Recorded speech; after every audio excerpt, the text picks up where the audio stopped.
And the Southern and Middle Belt Leaders Forum is calling on President Muhammadu Buhari to address Nigerians and the various challenges the country is facing. The forum's national leader, Chief Edwin Clark, says Nigeria is presently running a unitary system of government, insisting it is time to restructure. At the end of a closed-door meeting, a communique was issued by the forum, and it challenged the federal government to listen to the genuine calls for a transparent national dialogue and take urgent steps towards restructuring and birthing a new constitution.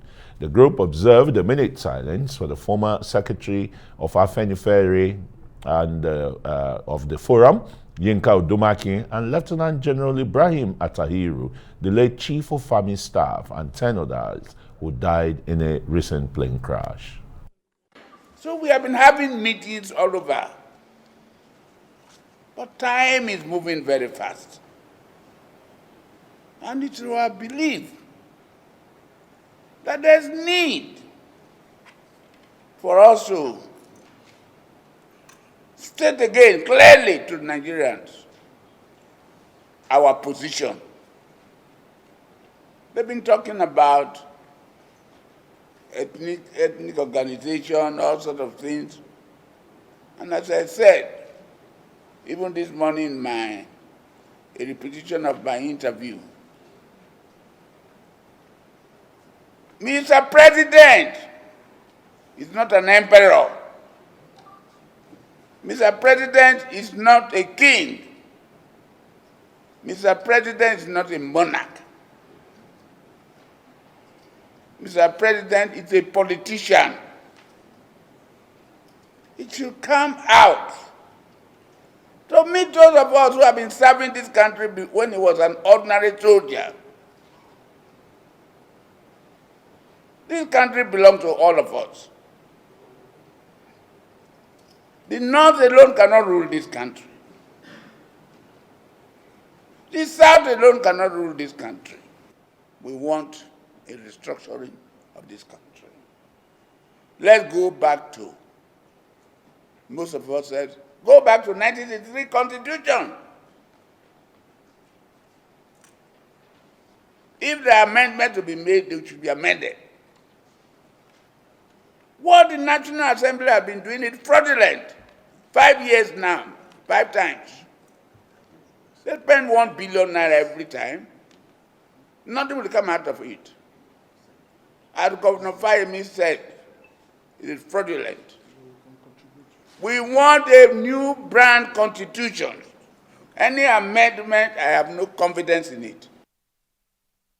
The elder statesman there speaking about the constitutional amendment. Of course, we know that we're still having more of those meetings go on all across the country. Well, for now, let's bring in Arise News analyst and associate professor Abiodun Adeni to take a look at this call for restructuring again that is getting louder and louder by the day. Thank you so much for joining us tonight on the program. Well, before we come to restructuring, let's take a look at the fact that, you know, just not too long ago, a fortnight ago, the southern governors, all 17 of them, came together, called for the president to address the nation and call for a national dialogue where we're having everyone sit down and address the root cause of all of these calls for cessation happening all across the country. Till now, the presidency is silent. But once again, we're seeing leaders from different geopolitical zones come together. Do you think this time around the president will listen and call for that national dialogue?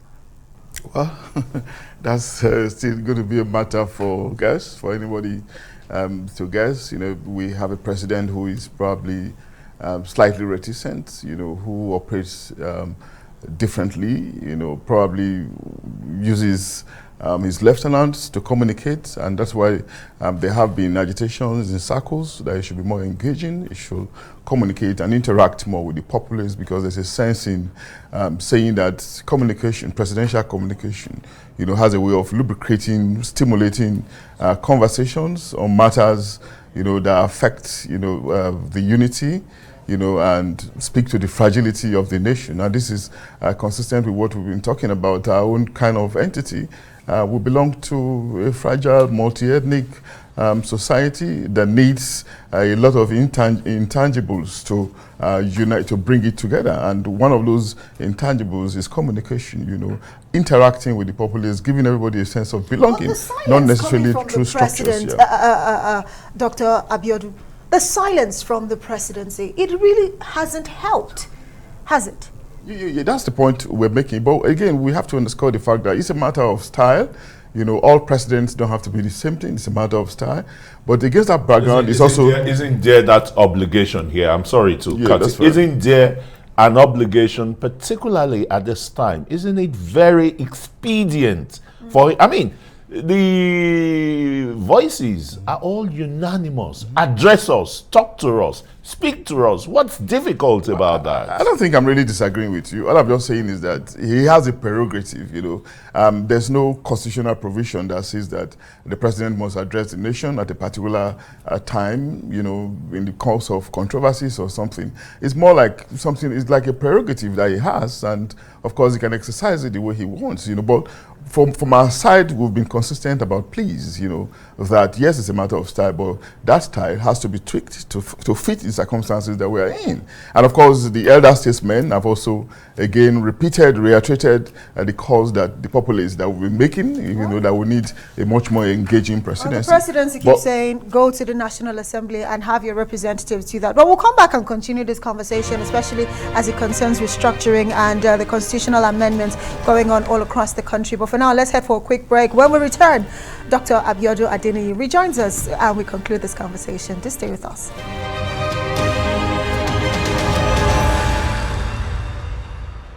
You're welcome back, and you're still watching Newsnight. We're live in the nation's capital, Abuja. My name is Christian Ogodo. And I am Amaka Ude. The All Progressives Congress administration of President Muhammadu Buhari is 6 years in office on May 29th. But just before then, we said that we're continuing the conversation with Dr. Abiodun Adeniyi on the agitations by Nigerians, and the latest being by the elder statesman, because Chief Ayu Adebanjo was there, and some other top Nigerians and the rest.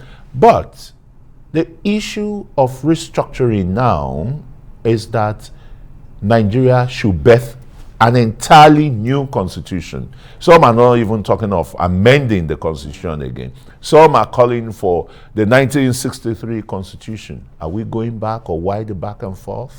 Yeah, Christian, you see, from my understanding of social evolution, changes come through conflict, which can be violent and non-violent, and the other route to change is pressure.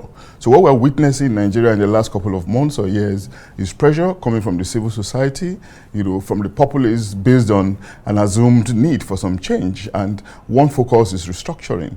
You know, so the pressure is mounting, and we're hearing it from all the sides, even sides that appeared to be disagreeing with that call are beginning to bend a little bit to accommodate these thoughts. You know, but one major route, pathway to this change is the Constitution. And of course, another route, the other path to changing the Constitution is through the National Assembly. And the National Assembly, the last couple of weeks or months, they've been very, their zeal to effect the change has increased, irrespective of past reluctance. So we just hope that through the National Assembly we'll be able to make some changes, and after that, those changes have been made, that the executive will accede to it, you know, contrary to what has been happening in the past, where there has been some lethargy on the part of the executive in acceding to bills. Well, thanks so very much. I wish we could interrogate this further, but it's always a developing story, so there will always be time to talk about it. Associate Professor? 1999 Constitution and the amendment fraudulent. That was quite interesting. Okay, who would find time to interrogate that? Thanks so very much, Professor Abiodun Adeniyi. My pleasure. Thank you.